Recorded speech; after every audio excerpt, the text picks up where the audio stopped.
I just want to make this real quick video because I know that there's a lot of people in the car audio world that could benefit from this or have any questions. So this is my 2007 Chevy Avalanche, and I had the Bose surround sound that came in it, but I wanted it a little bit louder and more clear, so I did 8-inch Scar door speakers. And there is companies out there that makes like pods for it, but instead of that, I just cut a hole in it and I just drilled it in. You can see it started to tear up the plastic just a tad bit on the sides, but that's because I didn't drill any pilot holes. I just used like some little black self-tapping screws, and then I put some little foam in the back so it's nice and sturdy, does not rattle around, and it's not falling off. So with these, all you do is so there's like the little mesh speaker beside it, and there's like a little ring. You just drill out the ring enough to be able to fit the whole magnet and assembly behind it, and then you just drill the little holes to put the screws in, and there's 4 in each side of here. And then I ran it to an aftermarket Sony radio. I have this whole piece disconnected because I'm still messing with the wires back there. So I have the 8-inch Scar speakers in the back, and then I still have the factory sub here. And I just ran all the RCA cables underneath the center console into the back seat, have more there. I'm planning on either doing some tweeters here or maybe in the side. Still haven't figured that out yet. And then underneath here, I just have a Scar audio amp. It's one of their like door speaker ones that has the 4-channel output. So then I have the front and rear put out to left and right. So in the head unit, if you switch it to left or right, it messes with either the back or the front. And then I have second RCAs coming from the head unit, which is the sub output.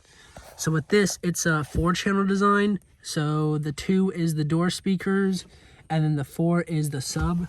So then I ran extra cables underneath the carpet and up to the sub. So then I have now the mids and the lows coming off this amp, and then whenever I get the tweeters in, I'll just tap it into the door speakers.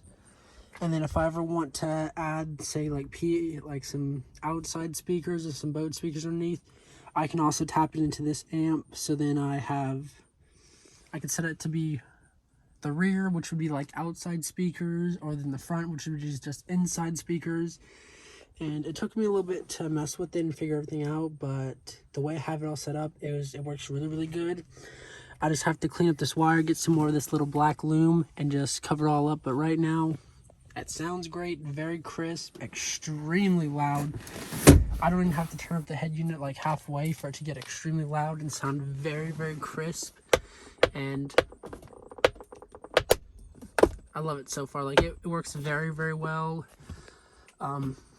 I don't believe that the back controls will work with it just because I've not hooked up all the wires to the front. But if I can get that where I can be able to control the back with it, I think that would be pretty awesome. But that's just how I did everything. Hands down, best thing I've done to this truck just for sound quality. Head unit has Apple CarPlay. Works amazing. It's the Sony, I think it's like the 150 something. It retails for around like $250. I got it at Walmart. It works perfectly. I just need to get the adapters to be able to use the steering wheel controls and have the backup camera work.